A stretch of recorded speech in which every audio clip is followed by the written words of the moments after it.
যতদিন দুনিয়াতে থাকবেন তাদের মাঝে মধ্যে শুধু পরীক্ষা হতেই থাকবে, মাঝে মধ্যে পরীক্ষা আসবে।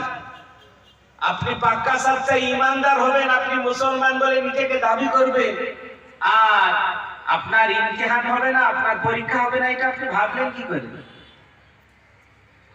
আপনি এটা ভাবছেন কি করে যে আমার পরীক্ষা হবে না?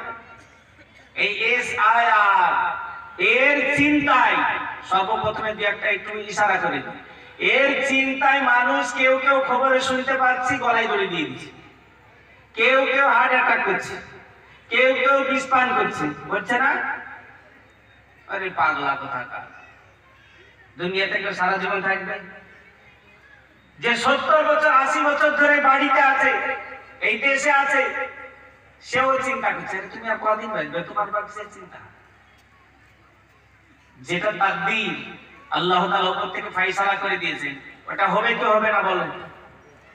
এর উপরে তো আমাদের বিশ্বাস আছে, জান্নাত জাহান্নামের উপরে তো বিশ্বাস আছে।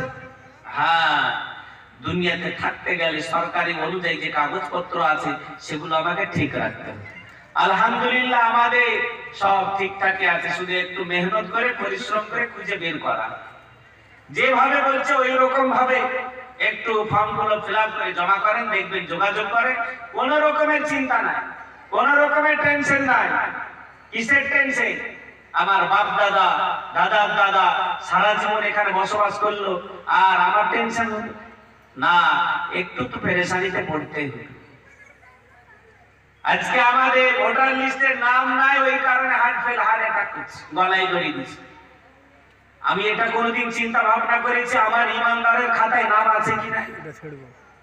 আমি যে কবরের কাছাকাছি চলে এসেছি, আমার যাই যাই অবস্থা, কবরে যাওয়ার পরে ইমানদারের খাতায় আমার নাম আছে কি, এই নিয়ে কেউ চিন্তা করেছে? এত পেরেশান, মসজিদ ভরপুর হয়েছে দেখেছে, আল্লাহর কাছে প্রার্থনা করেছে, দোয়া করেছে, কোনো দোয়া নাই, কোনো চাওয়া নাই, আল্লাহর কাছে কান্নাকাটি কিছুই নাই, শুধু কাগজ ঠিক করে বেড়াচ্ছে আর জেরক্সওয়ালাকে বড় করছে। কিছুদিন পরে এমন আসবে সামনে দেখবেন ঘরে ঘরে জেরক্স মেশিন রাখতে হবে, কারণ আপনি এত জেরক্স শুরু করবেন যে লাস্টে লাইনও পাবেন না।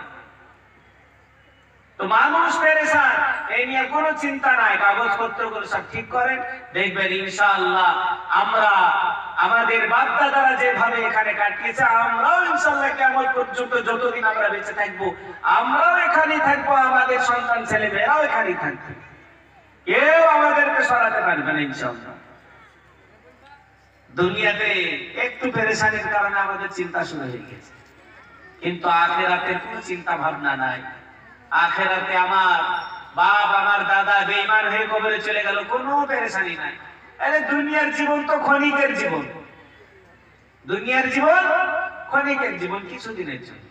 এই চোখ বন্ধ খোলা ব্যাস শেষ, তারপরে থেকে আসল যেখানে চিরস্থায়ী, যেখানে কোনোদিনই শেষ হবে না, ওখানকার জন্য তৈরি থাকতে হবে। তৈরি থাকবো না ইনশাআল্লাহ। কোরআনে কারীমের মধ্যে সূরা মুমিনুনের মধ্যে যে কয়েকটা আয়াত আমি শুরুতে